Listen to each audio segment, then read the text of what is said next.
everyone to this Peaceful Change lectures. We have a lecture series here. You're in this lecture series. The title of today's talk is Contested Nuclear Taboo in the Third Nuclear Age. And that obviously has a lot to do actually with peaceful change or the lack thereof. Yeah, so it's definitely something we're gonna discuss. Please welcome me in welcoming Professor Smetana, who sits there next to me.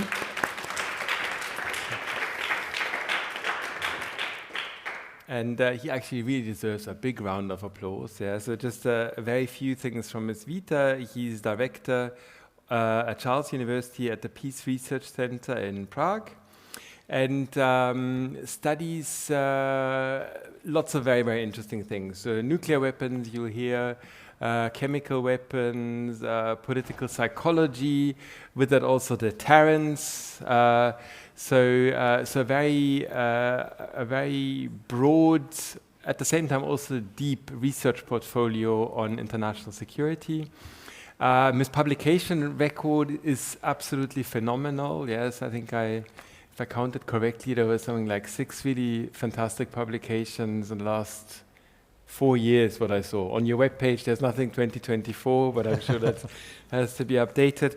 But it really includes top journals in the field, Security Studies, Journal of Conflict Resolution, International Studies Quarterly, and so on. And yeah, Michal, I'm just very happy that you're here. Thank you. And having gone through all kinds of meetings today of administrative sorts, I'm very, very happy and look forward to your talk and some stimulation for the brain. Thank you so much. Thank you so much. I really appreciate it. This warm welcome. Thank you so much for having me. It's a pleasure being here tonight with you. What I will be presenting today is a book project of mine. And it's a book project that will eventually end up being a book for Stanford University Press, and the emphasis is on the word project rather than a book, because my original intention was to have a fairly elaborated manuscript by this time, but this is the story of our academic life. Yeah, I'm very far from that at this point. This has been a busy year, so that also means that your feedback, your ideas, your comments are actually extremely useful. I just had a chance to present this project at a couple of universities in the United States. I got some amazing feedback, a lot of ideas about what to do differently, and I would really appreciate any comments, any critique. I mean, this is really the part when I can still change stuff, I can still adapt it, I still need to respond to criticism because there are some ideas that might seem controversial or maybe different than you might expect, and yeah, your insights will be extremely valuable. So I will try to keep it relatively brief, around 30-35 minutes, and after that I would very welcome in the Q&A session to hear from you, and let's have a conversation. Also, I mean, my project is very specific to one big research question that I'm trying to tackle, but I mean, this is obviously connected with what's happening right now in Europe, what's happening in Ukraine. It's connected with nuclear weapons and nuclear order in general. So if you would like to turn the conversation more to the debate about nuclear weapons as such, and nuclear weapons and their role in world politics, I would welcome that. I'm very happy to answer the questions if I can. So, so with that, let me open the lecture with a picture of one of my favorite scholars in the field, Nina Tannenwald, and the reason why she's displayed there, that she's the author of one of my favorite books in academia, and this is the book about the nuclear taboo, which is the subject of my book as well. Nuclear taboo is a concept / theory / idea that actually existed as a notional concept since the Cold War, but Nina Tannenwald was able to conceptualize it in the 1990s very rigorously as a way of addressing one of the core puzzles in the field of security studies. And the puzzle is, how is it possible that states have not used nuclear weapons since the year 1945, since the bombing of Hiroshima and Nagasaki? Why is it a puzzle? The puzzle is this because we have a bunch of nuclear armed states, currently 9 states that own nuclear weapons. Throughout this relatively short history, this couple of decades, these states have been able to produce some 120,000 nuclear warheads that can be used quite effectively on the battlefield. Also, many of these states have actually fought wars. They elaborated very complex nuclear doctrines on how to use these weapons operationally. These states fought wars, but even lost wars, and still didn't use these weapons. I always think of, if you would be having a conversation with a 19th century general and basically coming to the general and saying, all right, so one day we'll have this amazing weapon that can, destroy cities in a matter of minutes. And he'll be like, okay, so how often do you use it? And you are, we never use it, right? That would be sort of puzzling. So this is what Nina Taneva wanted to address. The thing is that for most of the Cold War, the dominant explanation was simply its deterrence, right? You have United States and Soviet Union, and they are deterring each other from using nuclear weapons, because if one side would use them, the other side would use them as well, and the end would be an utter destruction. The problem is that sometimes these nuclear-armed states actually fought non-nuclear states that couldn't conceivably respond with nuclear weapons. And that's why it's becoming an interesting puzzle. So her explanation is that there has been a gradual emergence of a very powerful international norm that makes the first use of nuclear weapons, as she says, virtually unthinkable. The idea is that through public opinion, pressure, through intervention of different leaders, especially in the United States, eventually this norm has become entrenched among states, and states feel constrained, and they just don't find it appropriate to use nuclear weapons unless their existence is at stake. And the norm is so powerful that it's basically making any use so politically prohibitive that states simply don't do it, despite the fact that they actually threaten to use nuclear weapons under some circumstances. And again, they make very elaborate plans to use them. Now, in 2018, something very interesting happened. The very same author, Nina Taneva, who studied the development and emergence of this norm and basically studying how the norm became stronger over time, says, now something is happening, now something has changed. And her argument is that around the last, or throughout the last decade, the norm has possibly been weakening or even vanishing altogether. She has highlighted a couple of factors like modernization of nuclear arsenals by nuclear-armed states, the disintegration of arms control architecture, the lack of nuclear disarmament by nuclear states, which she considered to be critical for the development of the taboo. And the key issue behind all of this would be this huge change in geopolitics overall, which we could call the renewed great power competition, which I would call the key defining feature of the third nuclear age in which we are right now, with countries like United States, Russia, and China basically exhibiting qualitatively different relations between each other and basically changing the structure of international relations considerably from this relatively brief post-Cold War period. Now, flash forward 4 years later, it seems that, or it would seem that what she claimed in 2018 actually has a lot of ground.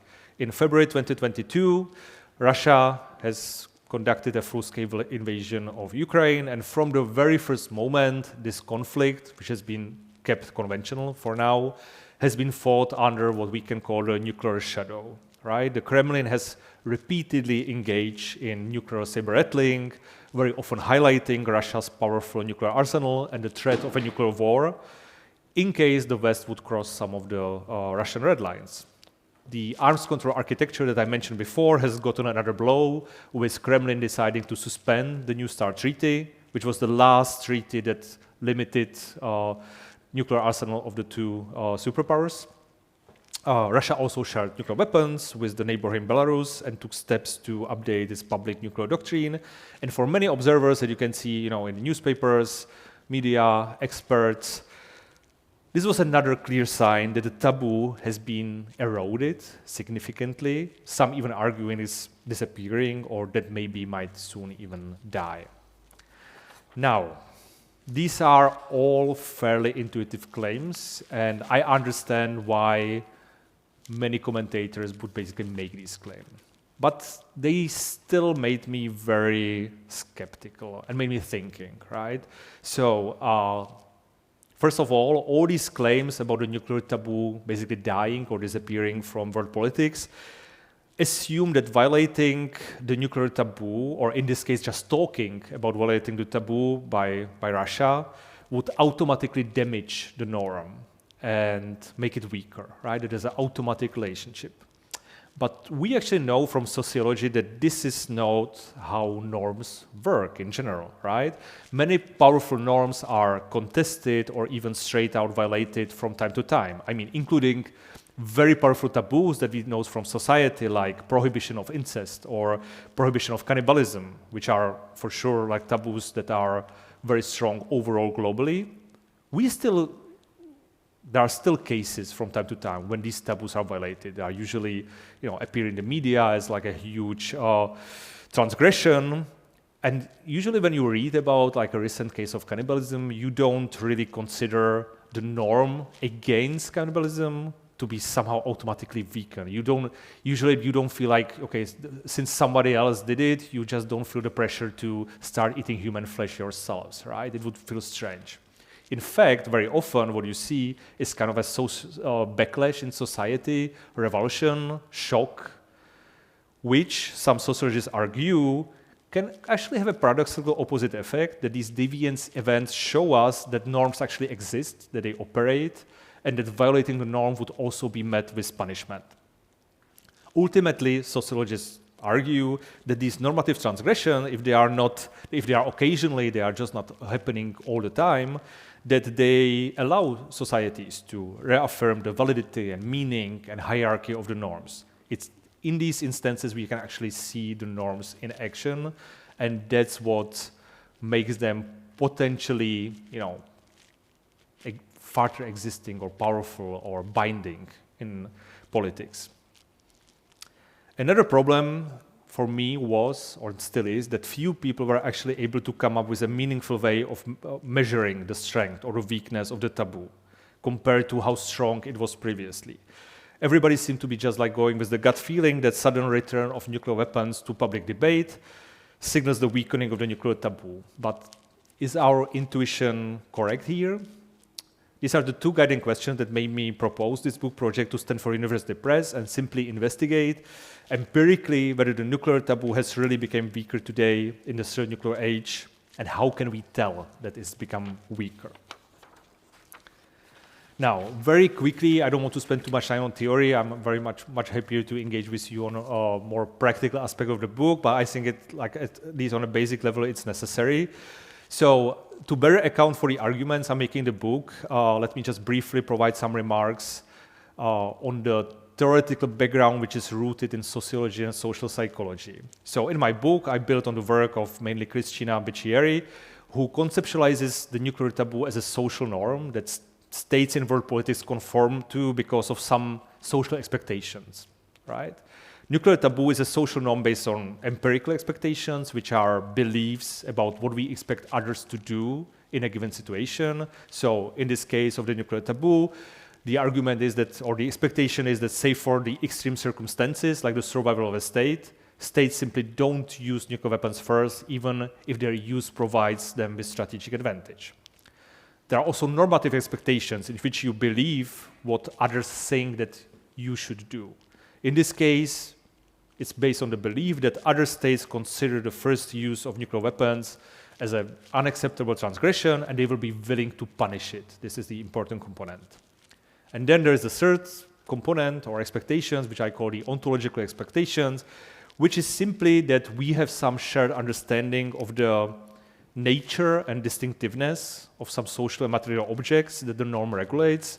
In this case, that nuclear weapons represent a unique class of abhorrent weapons that are inherently distinct from conventional weapons. Simply, it's not about nuclear weapons making just a bigger explosion. We just draw a very bright line between nuclear and non-nuclear weapons, between conventional and unconventional, and this bright line is very clear. Even a very small-scale use of nuclear weapon, even in a situation where there would be fairly limited casualties, would still consider it a violation of the taboo and a major thing in world politics, right? So the idea is that the way that states behave and speak can change these social expectations, and then through that affect the norm's strength. If states engage in anti-normative behavior or talk, These actions do not directly weaken the norm, but they can open what we call the contestation space. And in this contestation space, there is a potential to change the norm through changing these social expectations that I just described. And through that, make the norm stronger or weaker, more precise or less precise, relatively more important or less important than others, right? So this anti-normative behavior or talk does not automatically weaken the norm, but we need to understand, or the key to understanding is what the social response to this anti-normative behavior is. For example, if we see that people around you or states around you don't punish anti-normative behavior or even follow it, or that expectations and attitudes of people towards the norm change, it is a potential signal that the norm is weakening, right? If suddenly we can see that other states are copying this anti-normative behavior, or that simply, we see some kind of a collapse of the whole system with states like mimicking this deviant behavior, yeah, that's a good potential signal that the norm is weakening. But if there's a backlash against anti-normative behavior and people can actually see the norm operates as it should, it's more likely to be reaffirmed as a result. Now, end of this with the theory, let me go back to the current developments in world politics, especially the Russian invasion of Ukraine. There is one thing that I don't contest, I think is very clear, is that the invasion of Ukraine made nuclear weapons much more salient in world politics, right? There in the right corner, this is like a very simple Google Trends search that shows that there's a huge renewed interest in nuclear weapons and nuclear war, right? 3 decades after the end of the Cold War, these issues connected with nuclear war, nuclear weapons, nuclear use are once again the subject of a public debate. I myself, have been studying nuclear weapons for a very long time, but frankly, before February 22, yeah, it was like this obscure passion that, if I was invited in the media, it was usually only because when North Korea tested a new missile, but that was it, right? Suddenly, after February 2022, this has been the core issue that everybody just wanted to talk about. I mean, just visiting my grandmother, suddenly we are talking about nuclear war over dinner, and everybody seems like very interested in how these things work. So, we can definitely agree that there is a much bigger salience of nuclear weapons and public debate, but can we claim that these developments also change the core social expectations that the norm against nuclear use is based on? So, these are just like a bunch of, let's say, indicators, like preliminary theoretical expectations that I put for myself on a paper to basically think about what I would be expected to find in case the norm would be getting weaker or stronger, right? I divided it to 2 levels, the macro and the micro level, or macro and macro perspective, which is the first one, the macro one, is really about what states in world politics do, right? States and other relevant actors in world politics. So for this, it's very important to understand how the states, international organizations, statesmen in general respond to these, to Russian behavior. So do they respond with more anti-normative behavior or rhetoric, or if they actually affirm the norm's validity, which would be really about the empirical expectations? Do they express willingness to punish the transgression or allow them, which would be about the normative expectations? Do they challenge this very bright line difference between conventional and unconventional weapons, or they actually affirm that this boundary is there and exists, right? So for this part of my book, I'm focusing mainly on discourse, practices, initiatives, and behavior of states, IOs, NGOs, and other relevant actors. But I also wanted to study it in more micro perspective. That means going on the, opening this black box of states and going to the micro level of individual people, what they think and what they believe in and what their expectations are, right? So are individuals in different countries now more likely to use nuclear use as a legitimate military option, which would be definitely changing the empirical expectations about the norm and probably indicating weakening? Are individuals in different countries more likely to expect a third-party punishment in response to nuclear use, which would be changing the normative expectations? Are they now less likely to perceive this categorical distinction between conventional and nuclear weapons? Is it blurring somehow in their mind or not? So for this, what I wanted to do is to find some empirical support in surveys and survey experiments in different countries. Now, very briefly, let me start with the macro perspectives. Together with my colleagues from Charles University and the German Institute for International and Security Affairs, we are currently working on a very complex data set of all Russian nuclear threats in this war and the responses from other actors. And there are some trends that are emerging from this data set that are fairly clear, right? So when you look at the global response to Russian invasion, it actually varied. When you look at the reactions of the West, it's very different from the many global South countries. It's obviously very different from China and India.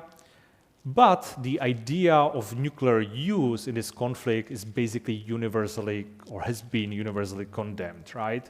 United States signaled that, from the start of the war, that they wouldn't get militarily involved directly in the conflict in Ukraine. But they also signal very clearly that there's one single red line, that in case Russia uses nuclear weapons, this is when the United States would be changing its policy and would be willing to engage in a conventional warfare, basically potentially authorizing conventional engagement with respect to Russia. That it wasn't signaling any other similar course of action with any meaningful Russian action in Ukraine, including very serious war crimes that have been taking place in Bucha and other places.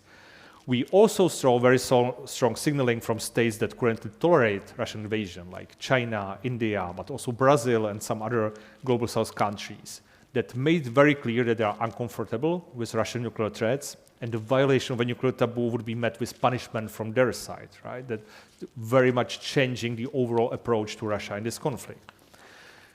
Generally, from the side of most states, what we saw globally would be reaffirming that the norm against nuclear use exists, and it's valid, and exists, and it's constraining the actions of states. We didn't see mimicking Russian nuclear threats. Actually, United States and other NATO countries stayed well back from repeating some of these threats. We also saw a lot of sanctioning and punishment signaling, especially from the side of the actors that I've already mentioned. We also saw this very strong reaffirmation of the conventional and unconventional boundary, very clearly demonstrating in discourse that even the small-scale use of battlefield nuclear weapons would be considered a grave violation of the nuclear taboo and basically changing the qualitative nature of the whole conflict. We see a lot of statements from even military commanders on the side of the US that, from their point of view, any use is strategic, and even small scale is really bringing us to a very different reality. What we also saw was the realignment of the nuclear taboo and nuclear deterrence. In the past, for some people this may sound paradoxical because it seems that nuclear deterrence and nuclear taboo are somehow in opposition, but even according to Tannenwald, these things have always somehow coexisted together. And even at the time when deterrence threats were part of world politics, like during Cold War, very actively, it was the time when the taboo was becoming stronger. It was emerging and strengthening despite the US and USSR making threats, engaging in arms races. And this led to some paradox, right? That sometimes, like during Cold War, nuclear use is potentially more likely than usual, but the norm against nuclear use was actually becoming stronger. And in this case, Russia, especially after November 2022, went to great lengths to somehow align all these, nuclear signaling with Russian official deterrence doctrine, and mostly since then avoided any attempts to invalidate the existence of the taboo as an international norm. On the contrary, there are arguments that they often may actually use of the existence of the taboo to make their deterrence threats even stronger. And there is one final argument in this section, which I call the counterfactual strengthening. And this is basically the idea that when you look at the development of the nuclear taboo, and for the history, if you go back to Korean War and war in Vietnam and other historical moments, it is particularly this crisis when nuclear use was considered because it was strategically useful, but in the end, states did not do it, that led to our idea that the nuclear taboo actually emerged and is powerful, right? We didn't feel that the taboo was emerging at a time when there was no nuclear crisis. Like very often when we want to demonstrate that taboo exists, we go back to stories like the 1950s war in Korea, where General MacArthur was proposing that the United States should actually use nuclear weapons for a strategic advantage, was proposing very specific course of action about Chinese forces, about infrastructure in China that would basically allow United States to prevail in the conflict. But the response to this potential use simply allow the world to see that even in these situations when nuclear use would be strategically or tactically advantageous, states still don't do it. And this is exactly when we saw that there is this emerging prohibition that makes nuclear use very politically costly, right? This was really when we could see it. So these are the high-profile events when the norm violation would be in the state's strategic interest, but states decided not to break it anyway. And the argument is that most likely, in case we don't end up with nuclear use in this war, it will actually serve as an instance for the future when nuclear use was seriously considered. US policymakers believed very strongly in September, October 2022 that Russia was considering seriously nuclear use, that Russia considered that it might have some battlefield or strategic effect, but still didn't do it because of the concern of the political consequences, which once again showed that there is a norm that makes nuclear use prohibitively expensive on the political side, right? So it will be the story in which actors in world politics actually made very clear that they are very uncomfortable with this idea, and that there is a clear bright line between using very brutal tactics, which is conventional, and when the state goes to the unconventional level. Now, I will show you a couple of graphs from the micro perspective. I myself do a lot of surveys and survey experiments in my research, and I had luck of conducting a lot of these survey experiments before February 2022, and now I had the opportunity to basically do them again and see how the attitudes of individuals change. We managed to replicate several surveys in US, Russia, United Kingdom, France, and Germany, and let me just show you some of the results. I will skip here some graphs which will be maybe burdening you too much, and I'm really looking forward to our conversation, so I will skip them and go straight to the findings we have from Russia. So in July 2021, we conducted a survey experiment on the big sample of the Russian population, in which we wanted to investigate to what extent Russians are comfortable with the idea of nuclear weapons being used. Because we know from other polls that Russians actually love the idea of their nuclear weapons. They consider it a symbol of Russian greatness. They often highlight it as a symbol of pride. But we didn't really know what they would think about the Kremlin using nuclear weapons in a specific strategic context in which it would be advantageous. So in 2021, we were very interested in this possibility that Russia would use nuclear weapons in a conflict with NATO. It was haunting the NATO officials in 2014 that Russia would invade some country, in the Baltics. And even if NATO would respond conventionally and stop the invasion, eventually Russians would be able to so-called escalate to de-escalate through nuclear weapons, stop the conflict, and force NATO to negotiating table.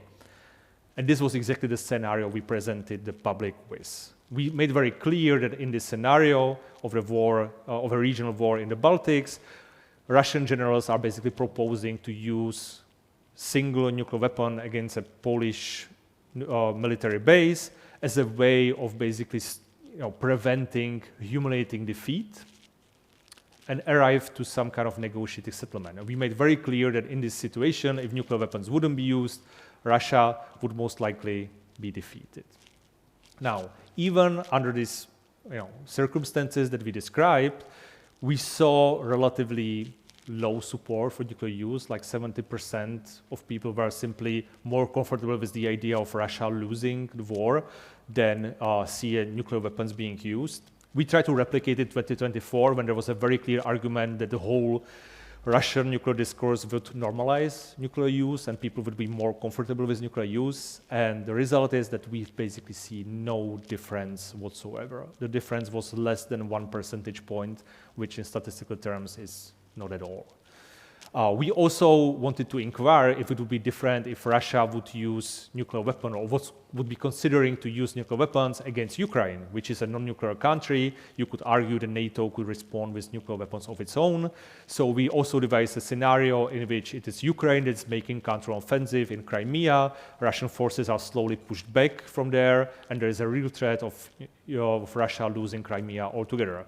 Even in this situation, we tried to make this experimental scenario in which we kept everything else constant. The support for nuclear use was once again on the very same level. 70% of people rejected it altogether. So in this case, we didn't see any effect on public attitudes at all. We also replicated another study in the UK and US, an older article that we published on this subject. Once again, in this case, we try to a little bit different design. We follow up with the very same people as given in the same scenario.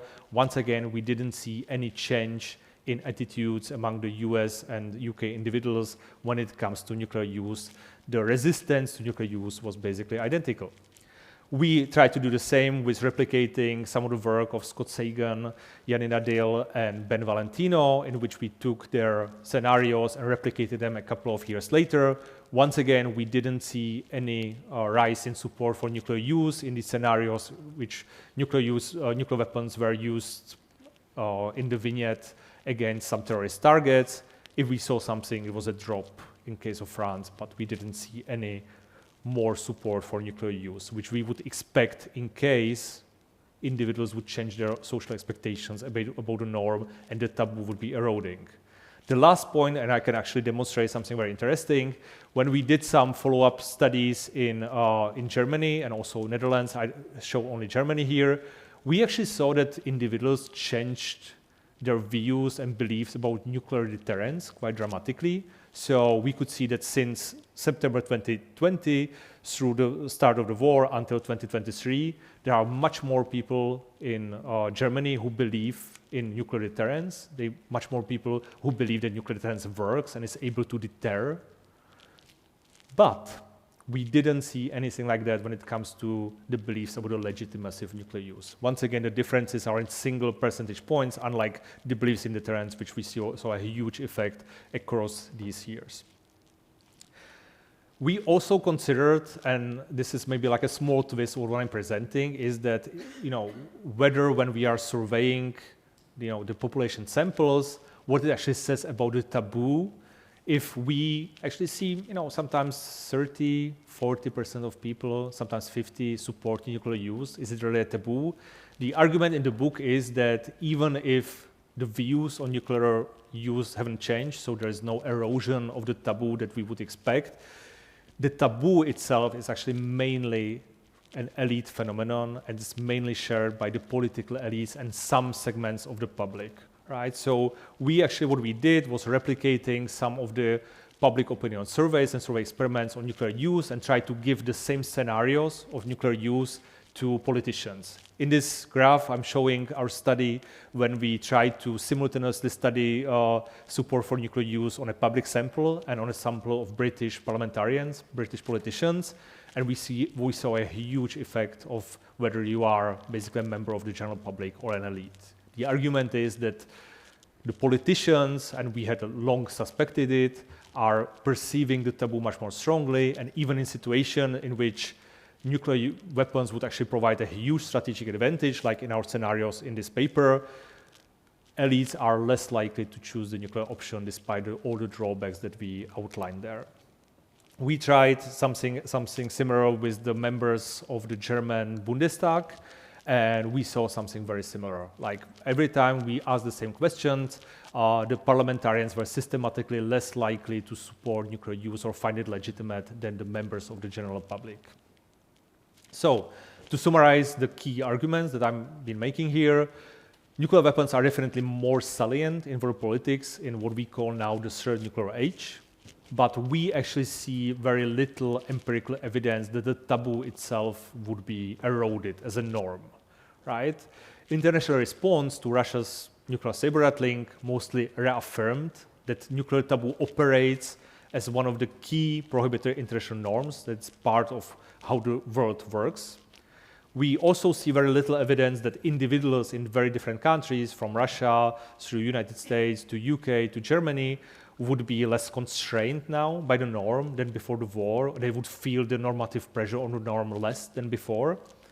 But one of the concluding arguments of the book is that the taboo, actually, as we understand it, continues to be primarily the elite taboo, being deeply internalized mainly by political elites, and only some segments of the public, with the more general population basically feeling it more like a social norm that can be, sometimes traded off for some different strategic advantages in warfare. These are my website. I'm always trying to upload some fresh stuff, including some data sets and some findings from new studies, even the unpublished ones. So you are welcome to check them out in case you are interested in finding out about my research and the research of my colleagues. I'm absolutely welcome any follow-up emails or questions. I'm happy to share our data or our publications in case you are interested.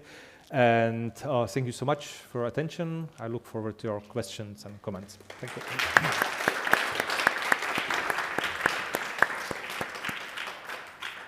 No, Michal, thanks a lot, because there's obviously many of you students, you know about the nuclear taboo because Nina Tannenwald teaches for us as well. I know. But Michal's big strength is that this is all kinds of empirical evidence engaging with the topic. So not just saying on a conceptual level, armchair theorizing or so, this taboo is there or it's not there. But it's really, you generate a lot of empirical evidence. That's really the big strength of your work, I think. So thanks a lot for that. There are all kinds of hands up already. And if it's okay with you, we're going to do 3 questions at a time. Sure, and then I'm going to hand yeah, over absolutely. to you again.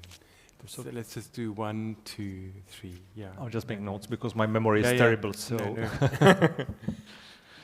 Good evening, my name is Milan Gajic. I'm a master's student here at the Diplomatic Academy of Vienna. Thank you so much for this inspiring lecture, and very new for me, at least. And since we are in the third nuclear age, which is characterized by renewal of great power competition and re-emergence of small nuclear powers, such as Iran or Israel, North Korea, are you concerned about what is going on right now in the Middle East and in Ukraine? And also, second question is regarding Israel-Iran relationship, because 10 days ago, Netanyahu said that to removing threat of obtaining a nuclear weapon, Iran to obtaining a nuclear weapon is the main goal for his government. So how do you see this relationship between them and how this will evolve in the future? Thank you so much. And thank you. And then the gentleman here. Well, I would like to question this red line between use of nuclear weapon and only use of conventional weapons. 2 questions. One is nuclear testing. I can imagine that it could be possible to exercise pressure on other countries by nuclear tests close to them, to their border, for example. And the second way is, like the colleague said, by what if Russia, like I read it in the newspaper now, transfers nuclear technology to North Korea or other bad boys? It could be the Islamic State, or in extreme cases, yeah? And how do you see this possibility of weakening this red line? Thank you. And then there was someone in there. And then, and then we're going to do the other side next round. Yeah. Hi, thank you very much. My name is Lucas. I'm also a student here at the DA. And thank you very much also for bringing all your data, the images of your studies and the data that you've conducted. My question is about the factor of credibility. And obviously now the war in Ukraine has been going on for a long time, and I was wondering if in your research you have found that one of the reasons potentially the taboo is holding is that basically it has to do with the low credibility of use. And yeah, exactly. Thank you. Thank you. Thank you. Michal. All right, thank you so much. The question of the Middle East is extremely timely. Iran is a country which, from all the evidence that we have and the international community have, does not have nuclear weapons, but is very close to getting one. We actually call it a virtual nuclear state because it's basically only a lack of political decision to decide to arm. I mean, Iran is, by all estimates, able to produce enough fissile material to have a couple of nuclear weapons within perhaps a week. That doesn't mean that within a week it would have nuclear weapons. It means they have enough fissile material to do so, and then it would be a fairly fast road of a couple of months to basically test some device. It's technologically a little bit more challenging than many people think, but it's definitely very close to this threshold capability, and it's already able to exert, let's say, some coercive influence just by the fact that it's very close to nuclear capability. I'm happy to talk about Iran more if needed, but just on the comment about Netanyahu and about the relationship between Israel and Iran, I mean, you all probably remember that very recently Israel was considering about how to strike Iran in response to an Iranian attack, and there was a very strong push from Biden administration on Israel not to attack Iran's nuclear facilities. And now we probably don't really suspect that US administration is particularly sympathetic to Iran by itself, but there is a good strategic reason. And frankly, and this is my personal opinion, this is one of the best moves that US administration did in a very long time, because the argument is not that US would be unhappy if Iranian nuclear facilities are destroyed. It would actually be it would be getting rid of a huge headache that Washington has for a very long time. The argument is that Israel is simply not able to feasibly destroy and completely annihilate Iran's nuclear capability. It would basically be only able to somewhat slow it down, but it would definitely push, or this is the conviction of the US administration, it would push Iran to actually make the political decision to become a full nuclear state, and that would be a major headache for the region and in a way for global politics. So the idea was to make a measured response in order to prevent some hardliners in Iran to push for this final decision to become a nuclear country. If Israel eventually decides that it wants to play this card and attack nuclear facilities, I'm really concerned that this would be a start of a spiral that will end up with Iran being nuclear, and we don't want to see this region being more nuclearized than it already is, because we are also concerned about the reaction of Saudi Arabia and Turkey and other countries, and major headache, very, very simply.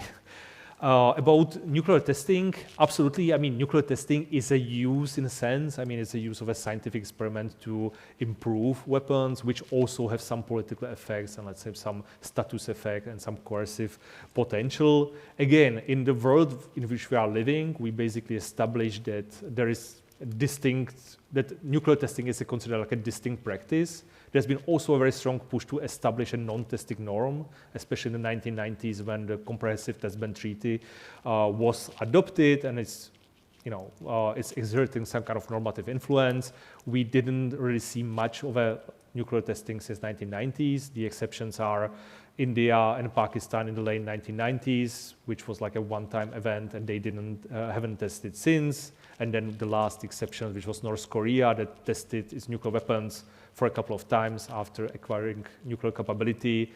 But even then, they stop it, even though I suspect that they might actually resume it fairly soon. So nuclear testing is a distinct norm. I think there are connections, but it's not automatically fully connected. We've seen a lot of nuclear tests at the time when the nuclear taboo was getting stronger. What I agree with that, for example, like a full nuclear demonstration, we have, for example, concern about the Kremlin exploding a nuclear weapon over Black Sea as a form of coercive pressure that would be perceived differently than testing underground for scientific purposes. So in this case, actually, I feel that this would force us to reevaluate what the nuclear taboo is, and it will basically, make some pressure on the norm. I grant that. About the transfer of technology, I mean, North Korea already has nuclear weapons, right? Actually, has fairly developed nuclear program and fairly developed ballistic missile program. It still needs the technological assistance, and we are very concerned that as a part of the deal in which North Korea is able to supply Russia with a huge amount of artillery ammunition, now even troops in a limited extent, that part of the deal might be also some technology transfer and a help with the ballistic missile program or satellite program, which is then turned into ballistic missile program. So there is some concern, but the fact is that North Korea is a nuclear armed country with a program that is fairly well developed and is threatening even the United States. About the transfer to Islamic State, I mean, I absolutely agree it would be a disaster. I just don't think that Russia would ever do it because, I mean, to put it very simply, Russia doesn't have very good relations with Islamic groups, and this would be potentially something that can very much backfire on Russia. That doesn't mean that I don't suspect that some countries might do something irrational. I just feel that if they want to, let's say, use this nuclear card in a way that makes a lot of pressure on the West, I would suspect them to do it through some other actors than the non-state actors in which they simply cannot control it. But I grant you, if that would happen, absolutely. If that would happen, yes, that would be a major issue. Of course, there are still a lot of problems with the delivery of these weapons and stuff that's practical. And there is actually a reason why our fears after 9/11 about non-state actors acquiring nuclear weapons, why it never happened. There are good reasons why it never happened, but I absolutely grant that this would be a major problem, a major issue, and potentially something that can threaten this non-use norm.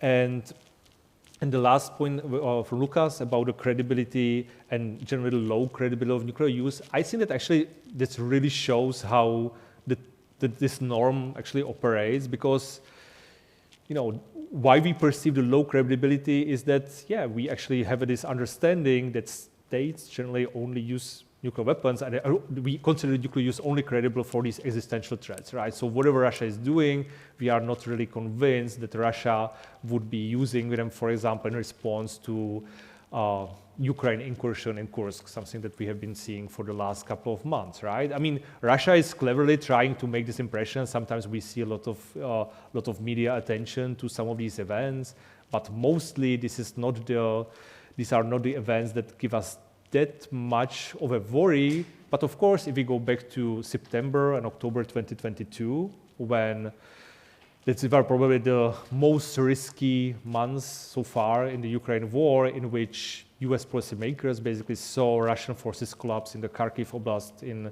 the eastern Ukraine, and potentially another collapse of Russian forces in Kherson Oblast in the south of Ukraine.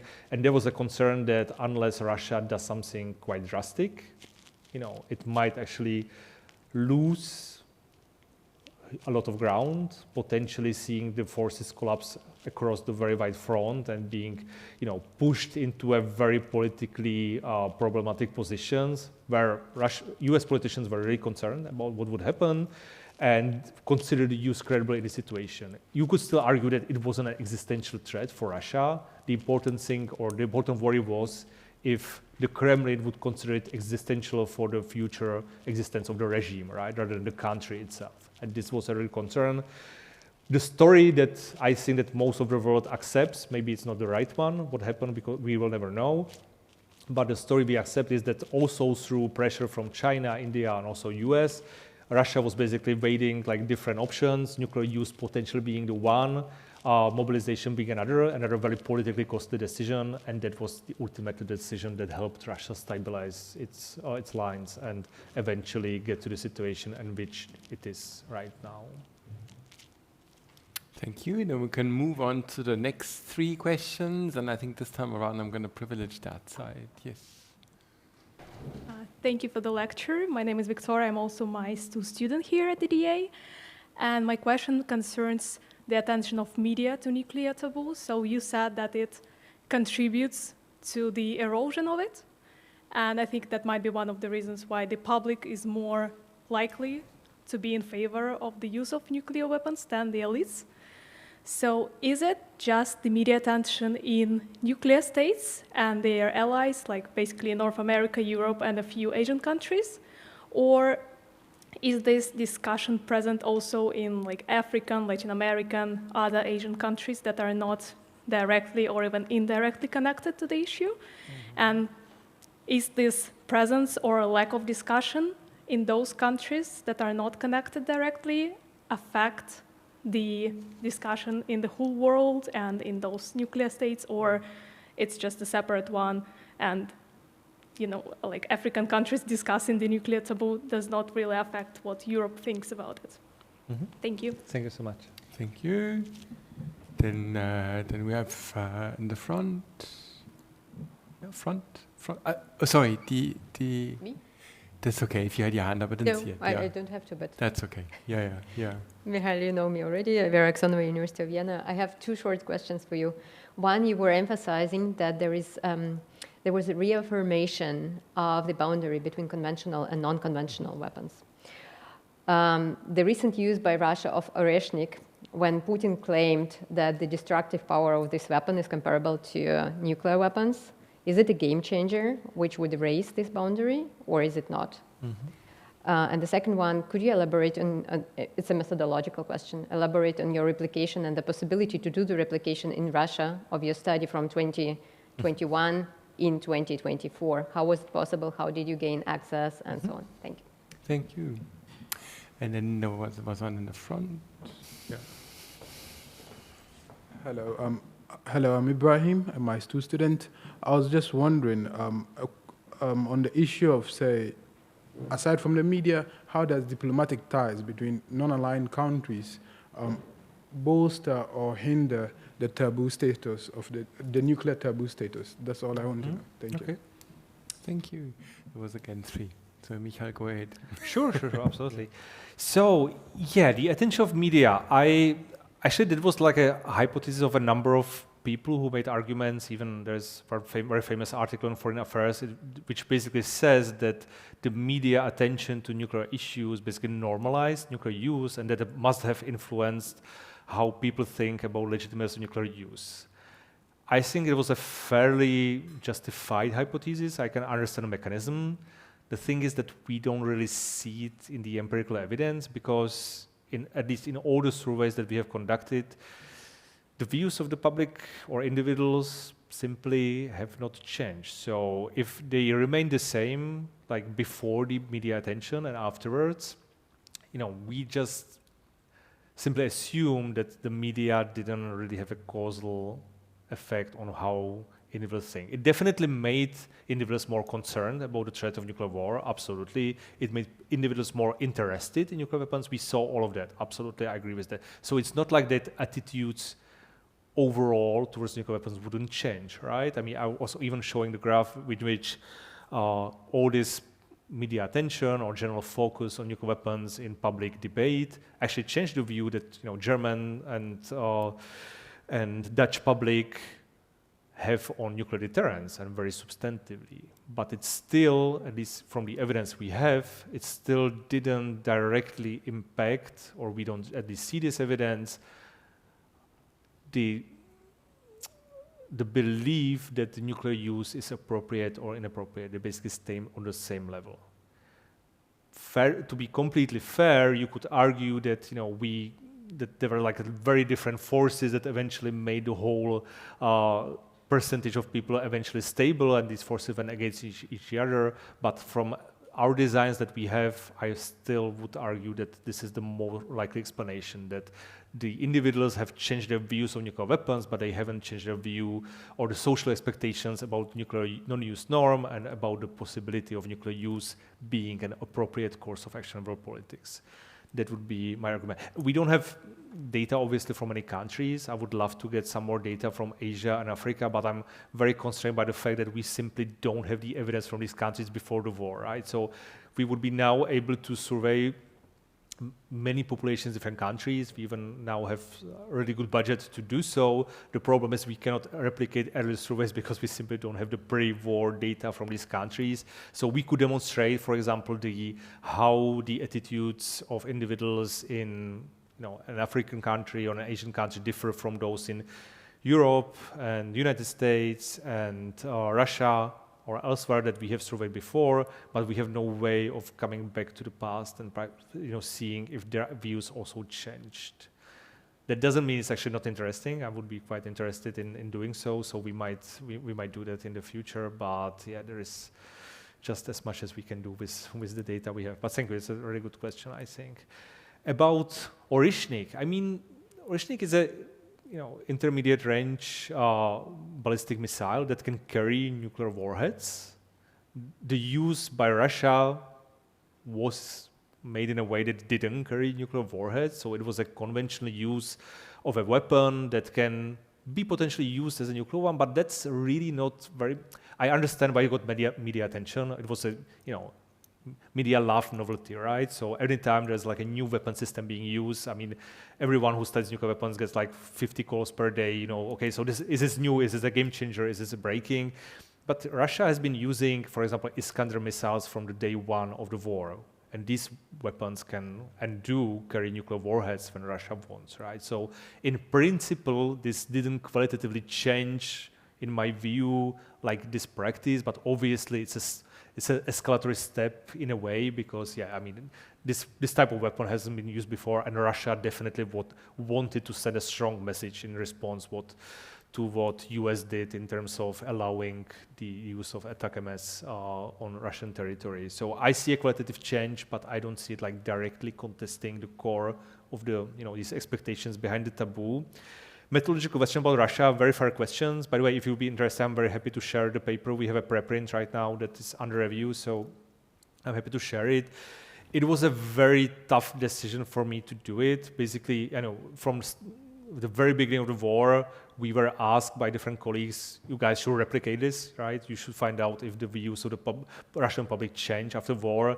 And my co-author and I, we simply didn't want to do it. We didn't want to do it for practical reasons because we were concerned that, just after the start of the war, due to the very repressive Russian legislation that was adopted, the people would be uncomfortable speaking about these serious issues, and we were also concerned about the ethical aspect in which we didn't want to force people to even answer this question. So it actually took us some time to get to the point when we decided it's safe enough and meaningful enough to do it. We collaborated with a company called Levada, which is probably the last sort of independent polling agency there. We did a lot of very intense conversations. We had to go through every single word in the original survey to ensure that there is no some triggering words that can lead authorities into some kind of repressive action towards her.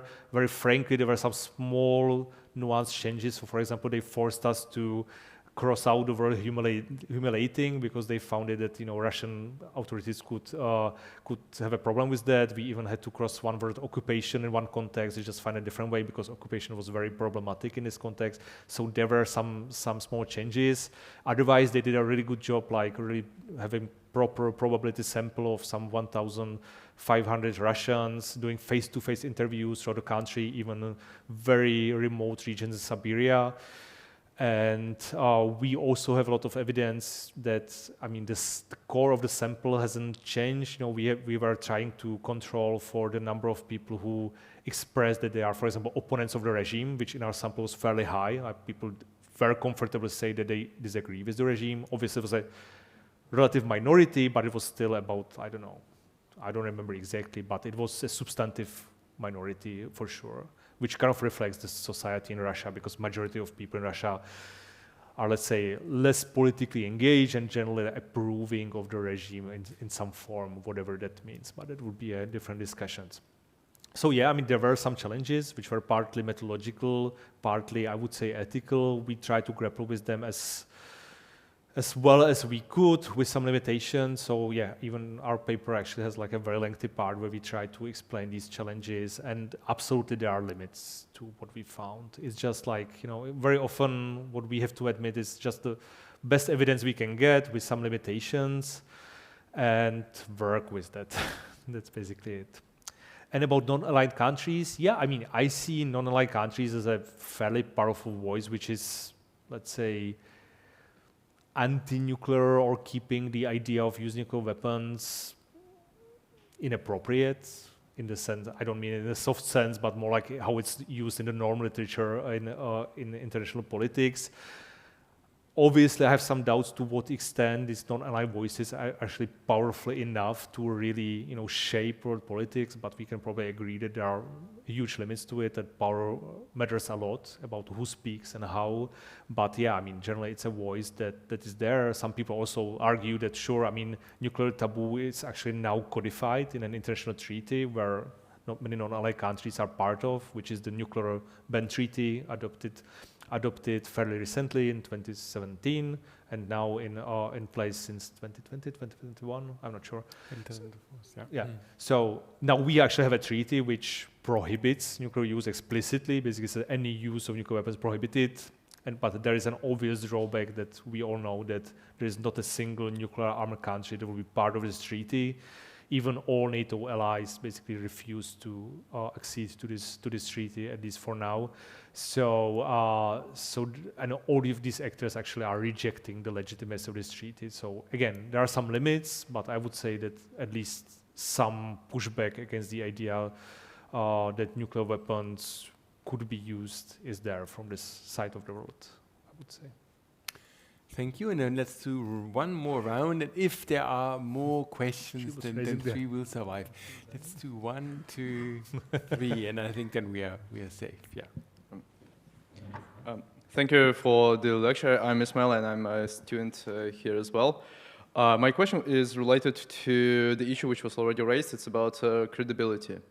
So there is a very large and very influential school in international relations a school of the proponents of nuclear revolution theory, and the idea that advent of nuclear weapons brought peace because deterrence, and due to the deterrence, which is now a cornerstone of security relations between nuclear powers, it's like a fundament of basically everything in this sphere. And the most important thing for deterrence to work, it's credibility. Mm-hmm. So one side, both sides must be confident that the other side will use nuclear weapons in case of need. And my question is related to the credibility factor. From your presentation, I got let's say, it seems to me that your point is that Russian nuclear signaling came out of nowhere, just but as I remember, the first nuclear signaling happened on the 28th of February, 2022, day after UK foreign minister this time, Liz Truss. She said that under certain conditions, the conflict in Ukraine may turn into conflict between NATO and Russia. Mm-hmm. And day after that, just as in the textbook, Russia said, well, we have nuclear weapons, and if you, NATO, intervene directly into this military conflict, we will use it, restoring credibility in deterrence. Mm-hmm. And thus, and my general question was, how would you comment this issue, not issue, like the Western behavior, because there were many different politicians, military leaders who said that, yeah, we may intervene, we may send troops. Like President Macron said, it's not ruled out that our troops indeed may be in Ukraine fighting Russians. And in this case, it's very evident that Russia will say, okay, if you want to do that, we have nuclear weapons, and this conflict may quickly turn into something which neither of us wants. So can you please comment on this? Thank you. Mm-hmm. You would have been an interesting case for your sample, because no, there was someone. Yes, yeah. Hello, my name is Katja. I'm also a MIS2 student here. Thank you for your fascinating presentation. My question connects a bit to what Victoria asked before, basically regarding the micro-level analysis of your book. What role do cultural and political differences between democracies and authoritarian regimes, so the political system of the state, play in the development and maintenance of the nuclear taboo? are there any indications or any empirical evidence that norm building functions differently in non-Western countries, for example, with no free media or, yeah, all of that?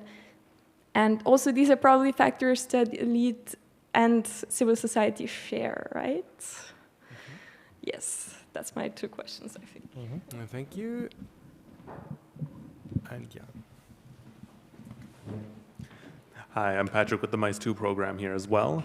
My question is on the use of nuclear weapons. Would the actual use reinforce the taboo, you know, as like the exception that proves the rule? And how would it change public perceptions on the use of nuclear weaponry, since we haven't in our lifetimes ever seen the use since 1945? Yeah. Thank you. Just if I may, can I just throw in a few things at the You are the boss here. at the so end? sure. No. Believe me, I'm not. No, just 5 things, and we don't have to talk about anyone. But I found your talk very interesting. I just can't help it. So the first one, the taboo. Is that the same as a norm, or is a taboo stronger than a norm? Is a taboo perhaps something that is like a different kind of concept, like the Norbert Elias's habitus always comes to my mind there, right? So that would mean that there's something basically in the background that underpins a habitus of not engaging in certain kinds of violence, or even no violence at all. Yeah, so deeply seated anxieties, as he sees it, which could be interesting actually in your case, because when you do survey research, then you can actually get at these things. I was interested in, so norm equals taboo, or is it something else? The second one is, so this question about who holds the norm, and your research is very strong about that, yeah, because you cover the elites and you cover the general publics. But the question that always comes to my mind is, so does that help me at the end of the day as a human being living on this planet? Because if I get a leader out of the segment of these, and you know the percentages better now than so the minorities that don't seem to have a problem with it, then there seems to be really an issue. To put this differently, when Tannenwald, when she masters her empirical evidence, which is qualitative, you're much more rigorous than she was when she wrote the book. But there are these passages about Eisenhower, for instance. Right? Where he said, so is it basically the level of the decision makers that we should look particularly closely? Third one, just very briefly. So this concept of complex learning, yeah. So that you can shift things around, you change something around. If one would apply that to nuclear weapons, then probably the complex learning would be the catastrophe, Hiroshima and Nagasaki. Yeah? So everyone sees the suffering of the people. It's obviously when you talked about the nuclear prohibition treaty, then the discussions, humanitarian pledge, and all that. Those memories they played a big role. If that is the case, if there was complex learning at some stage, can we then always take it for granted that this is going to be carried on? So from one cohort, from one generation to the next, or could it be that at some stage this carrying on the taboo won't be there anymore? And finally, sorry about all of the stuff. There was also in Nina's Foreign Affairs article, if I remember that correctly, she also talked a little bit about the modernization of nuclear arsenals, making nuclear weapons leaner but meaner. So basically, blurring the line between a conventional weapon and a nuclear weapon. And I was wondering what you think about that. So whether that could have repercussions on the nuclear taboo. Thank you. No, these are all great questions. I'm not completely sure if I got the question right. So if I'm not, just correct me, and I will try to talk about it. Right. So my understanding of the dynamics is really alongside this, deterrence alignment that I was trying to portray in the presentation, what basically Russia does is really, from this, or at least in my view, from this 1960s playbook written by people like Thomas Schelling, right, which we know this idea of a threat that leaves something for a chance, right? So because of different factors, actually like the use of nuclear weapons is generally very incredible endeavor, right? We generally don't see it like a very likely outcome. So, and the strategists during the Cold War knew that it was becoming very incredible. So they basically came up with the idea that, just by, making threats and like suggesting that the escalation dynamics can get out of hand, they always leave something to a chance that the whole situation on a battlefield is so unpredictable, when there are other forces clashing with other countries' forces, and eventually, some country strikes an important target, the other strikes back, and suddenly we are going up on this escalation ladder, that this is actually giving some additional credibility to nuclear use because, the situation can simply get out of the hand. And this is, I would say, the core of Russian signaling, because Russia is not really saying that, if exact conditions under which it would use nuclear weapons in response, for example, for NATO involvement, but basically saying, okay, if NATO becomes more involved, we are not able to fully control the situation, and at some point, we would feel justified to, defend ourselves and strike back, and the whole situation can get very complicated, out of control. Which is also the reason why, even if nobody really believes that, that Russia would use nuclear weapons in response to, delivery of one single weapon systems, there are many people who believe that the whole escalation dynamics can get out of control, and this is what Biden administration or even German chancellors and others have been very much concerned and kind of tying their own hands when it comes to help to Ukraine, right? And just a side note on Macron's, statements. I don't know. it's okay. So first of all, it's ridiculous to imagine that France would be suddenly able to deploy troops on the Ukraine battlefield when actually is refusing to supply Ukraine with a lot of equipment and weapons that already has, and it would be a much lower political barrier into doing that than actually send their troops, which is a politically very high-level decision. So I usually see President Macron making very strong rhetorical statements that are very rarely backed by some actions. Also, at least the statements that we are talking about was really about sending troops to Ukraine, but not to fight on the battlefield. The core idea behind its words, and he left them ambiguous for a reason, is that at least in the first step, there will be troops helping with the training on site, assisting with targeting, which again is a practice that has been there since Cold War. There are many countries sending their troops into this advisory role. I don't really see serious arguments by most European countries that sending European troops to fight with Russians on a battlefield would be a desirable course of action at any point. Katja, thank you so much for your questions. On the micro level, culture differences, absolutely, I think so. And I don't really feel that the whole motivation that led to the emergence of nuclear taboo would be culturally unified or that would be universal. I think that there are very strong arguments that different cultures, different countries actually perceiving this constraining prohibition very differently. In fact, actually the book of Nina Tannenwald is specifically about the US context, right? She was studying how the taboo emerged in the United States. She has empirical evidence from US archives and only made some assumptions about the globalization of this norm. And this is where I would make this step, is that we don't really know exactly, we have some evidence, but it's very complex, how the taboo is perceived in different cultural contexts. We can make fair arguments that, for example, Pakistanis are approaching the taboo issue or the use of nuclear weapons differently than the United States or US policymakers and US elites, whoever. But we can make a fair assumption that in this global world, like all of these actors are at this feeling that this norm exists, that it's constraining action, and even if they themselves actually wouldn't have that much of their internal barrier to use nuclear weapons, they haven't internalized the norm themselves so strongly, they would still feel that the political repercussions would be huge no matter what, right? And that's also somehow response to the argument when people say, I mean, do you actually believe that Putin was constrained by the taboo and believes deeply it was morally wrong? I don't know, and I don't think so. Honestly, I cannot see it to the person's head, and I'm happy I cannot do it in a way.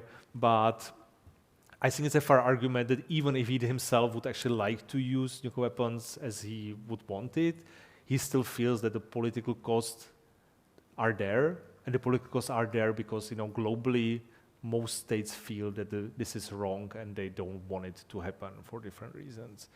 And yeah, absolutely, there is an evidence in norm literature that the localizations of global norms in different cultural and regional contexts are very often done very differently to different ends. So I absolutely agree with the general, the general theoretical argument. And I'm not sure if I got the last point correctly, but you maybe made an argument that elites and some NGOs are maybe approaching it slightly similarly. Is it right?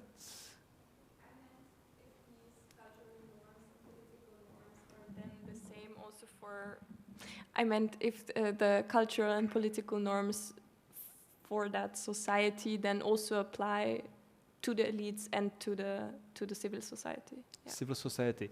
I actually think that there is like an interaction between elites and civil society, because, you know, in the paper that we have on elites versus public views on nuclear weapons, I mean, the question is, so why are elites actually more likely to reject nuclear use in some strategic context, right? And honestly, I don't know exactly. I don't have strong empirical evidence, but I have some assumptions. One is the level of knowledge about the effects of nuclear use. I think that much of the public actually knows very little about nuclear weapons, and that more knowledge can actually lead to, let's say, more aversion to nuclear use because you are more aware of the effects, both the physical ones and the political ones. But I also made an argument which I don't have supported by empirical evidence, only by, let's say, some speculation, which is that elites are also much more exposed to civil society and NGOs that are pushing against, you know, nuclear use and highlighting the humanitarian consequences, right? There's been this very strong humanitarian discourse that says, you know, I mean, the use of nuclear weapons, we have consequences for individuals that are, you know, just terrible, and there's a new scientific evidence to support it, and we actually understated this evidence before, and a lot of these politicians are much more exposed to this NGO discourse, and it's helping to keep these arguments that nuclear use is unacceptable under almost any conditions alive. Actual use and the effects of taboo. That's an excellent question that I got in every presentation, and I will make an argument that is exactly aligned with my theoretical framework, but it's not my argument, it's Nina's Tannenwald. I just visited her actually like 2 weeks ago. We were talking about this as well, and in this case, we actually share most of the analysis, or we agree on that. Because if you go back to her book, she actually discusses this scenario, right? Which is aligned with my theoretical framework, which is, would the use of nuclear weapons actually mean that the taboo cease to exist, and from then on there is no norm, and states would be using nuclear weapons in the future all the time, or more often, or sometimes, right? Which would be a different world than we are living in now. The question is, it depends, and I would say that the core is really, once again, as in my framework, the reactions of the international society, because we can imagine a scenario. Let me just outline a simple one. Let's say Russia now uses nuclear weapons in Ukraine. Ukraine decides to basically capitulate, because they basically see that there's no way that they can win this war. The reaction of the world would be much more timid than everybody expected. Nobody would want to mess with Russians afterwards. There would be a fear that this could escalate further. Russia would actually achieve some huge strategic objectives, and also the use would produce like much less, fallout or less casualties than many people expected. And somehow the expectations in the world would change, and state would be like, all right, so maybe actually nuclear weapons can be used to meaningful strategic effects. And if these, expectations would change, suddenly we would see use more frequently in other contexts. That's one option that many people are worried when they say that the nuclear taboo would collapse. But I think that also there's another possibility, right? That a country would use nuclear weapons, and unlike these black and white pictures that you know from Hiroshima and Nagasaki, suddenly you would see the effects of nuclear use on CNN every day, and you would see burned bodies and melted bodies and like terrible humanitarian consequences. There will be so many more fatalities or casualties than anybody expected.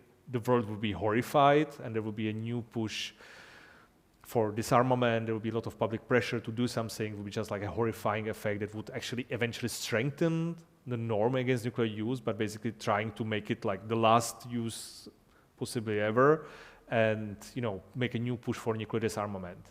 These are two extreme scenarios. It's also possible it will be somewhere in between. I just illustrate them as ideal types that after the actual nuclear use, it can go either way, and we cannot know a priori. I hope that we don't have to find out. I definitely don't want to achieve nuclear disarmament through seeing nuclear use being made. I don't think that's a good strategy overall, so we shouldn't wish for it. But I just think that it really depends how the world would interpret this event, which could go in very, very different ways. And I personally don't even know what's more likely. Maybe you have an opinion. I'm not even sure. It's like, I just don't want to see that, basically. Point number 4, if taboo is the same as a norm, it very much depends. If you go back to the literature in anthropology, I mean, the taboo has some connotations which are actually not that fully aligned with the taboo as Nina conceptualized it. Her take is that taboo is kind of like a very strong, powerful norm that has some extra qualities of being like, that we don't even think about it. I actually think that, Nina got a lot of backlash to her claim, mainly because she called it a taboo, right? Because many people feel intuitively that nuclear taboo is actually not a taboo. I don't like this debate that much, mainly because it's just repeating itself over the years, because everybody's like, when they are critiquing her work, it's like, it's not a taboo because, states actually plan for using nuclear weapons, so it's actually like a norm, or Scott Sagan, we call it a tradition of nuclear non-use, right? Or TV Paul, who's also visiting here sometimes, right? So they call it more as a tradition. I actually like to use the word taboo as a term for this social norm. I actually think it's kind of weaker than originally conceptualized it, and it's actually very much based on the social interaction between states, and we can imagine quite easily a world in which the whole system breaks down. But the thing is that when you speak about nuclear taboo, everybody knows kind of what you are talking about. It's actually quite adopted by the policymakers. It's very strongly resonates, so I very much like to use it as a sort of like a label for the norm. But theoretically, conceptually, I actually consider it on a slightly differently than Nina originally envisioned it. That would be my take. And it's maybe somewhere on a halfway between the way Scott Sagan understands it and Nina understands it. So I also see like this social interaction, social expectations being a huge part of the norm rather than just like the moral revulsion that she always stresses. Who holds the norm? The decision makers, absolutely. I mean, of course, like the best thing we could do is to survey the people who matter most. It would be presidents and prime ministers in the case of UK, for example, in the case of US with presidents, right? The obvious problem is that these are unique people. Most likely they wouldn't respond to my survey. Also, most likely, we wouldn't be simply, or definitely wouldn't be able to collect a sample big enough that we could make some meaningful statistical estimations, which is always a problem with statistics. So it basically brings us to try the second best option we can get. So we are trying to look for people who would be more likely sharing the qualities of prime minister and who would be more likely to end up being in these positions. You could argue that these are members of the cabinet, but it's still like very few people, so this problem with statistics is still there. So our argument is, if we are looking for parliamentarians, these are the kind of people that very often end up in very high-level political positions. They are also sharing this trait of being political elites. They generally share some psychological characteristics that prime ministers and presidents have. So we could make some estimations about how would they behave, and it's probably more useful to make our survey on a sample of parliamentarians if we want to find out what the president would think than on ordinary people on the street, right? but I absolutely acknowledge that this method has limits. Yeah, we don't know exactly what the president would think. We are just trying to get as close to the ideal option as possible. The complex learning, also the generational aspect, I think this is a fascinating one. I would say that there's like an argument about the nuclear forgetting, in which, the generation after generation are basically forgetting about nuclear weapons. It was definitely a case after the end of the Cold War when suddenly, the generations before were raised in a world where they had to train the duck and cover in its classroom, right, and train for nuclear attack and how to hide, and suddenly this wasn't the case anymore. So the idea of this atomic anxiety also kind of vain. I have a fascinating new study that I supervised. I supervised one high school student in the United States that approached me that she wanted to replicate some of my experiments for her high school project. And I kind of advised her, and she replicated some of the study on a relatively large sample, like 450 people of US teens. So she was trying to see what the kids actually think about nuclear weapons. She was just now visiting me in New York when I was in a conference and showing me, I was helping her to show how to do the statistics on her sample, so I actually could put my hands on the results and see them, and they were quite fascinating. It shows quite dramatically that when you are 15, you simply don't feel the constraining effects of these norms that much. Some of the effects she replicated quite well, like, sure, it does matter whether how high strategic advantage nuclear weapons bring, if they, when people think about whether to use them, and of course, if you put side by side a conventional and nuclear weapon and say, okay, they both are identically effective, which one would you choose for a scenario? Most people pick conventional, but the support for nuclear is actually much higher than among the adults, which might be that simply like teens have not yet internalized these norms because they don't know that much about it and they are not much exposed to these arguments. It might also be that they are kind of bragging about this and they find it funny. That's another possibility. It might be also a generation effect that simply it's a different generation and the norm will be generally have like a different effect on generation. So there needs to be some follow-up studies for this, but I just found it fascinating for myself, and I encourage her to publish it when, even when she's 15. So hopefully she will, and I would like to see it published. And the last point about modernization, blurring the line between nuclear and conventional, I think that was the original attempt, right? Because in the 1950s, we saw exactly that. And there was a motivation, and we now have archival evidence that policymakers and some members of the military in the United States actually see the emerging nuclear taboo as a huge problem, because they saw that if there is a taboo, the US policymakers would be constrained by their use of nuclear weapons, and they saw it as a huge disadvantage. And they tried to fight this phenomenon by developing smaller, lower yield nuclear weapons that could be more useful on the battlefield. And they hope that this will help them to get around the taboo and basically blur this line. Morgenthau actually called it the conventionalization of nuclear weapons by making them more conventional. My argument is that they kind of didn't succeed that much. If you right now look at all these military leaders in the US, they don't accept this argument. Even if United States actually have relatively low yield weapons available, and they are even deploying new B-61 bombs, or have been deploying new B-61 bombs in Europe, which are tactical and they have variable yield. When you look at all the Stratcom proclamations over the last year, they always end up their speech with the note, any use is strategic anyway, and any nuclear use would bring us to a completely new world. It actually doesn't matter how big the yield is, we just accept it. This is like the line is very clear, and for us, it doesn't really matter if Russia uses a 10-kiloton weapon or 100-kiloton weapon. For us, it's just like any nuclear use is all the way. So I don't contest that there are some militaries, some members of the military that would disagree with that. I even have some evidence, private one from some soldiers, that there are some people who are very unhappy about this development, but I still feel like the high-level discourse, even in the US military, for example, is basically about accepting, these are qualitatively different. And the Nina Tanevo's work basically demonstrated that even in the 1950s, when there was a strong push against the taboo by making nuclear weapons sort of more conventional, the taboo was just still getting stronger. Michal, thanks a lot. I mean, for answering all our questions. It's very, very important research that you do, and please continue to do so for quite some time. Thanks a lot for being here. Thank you so much.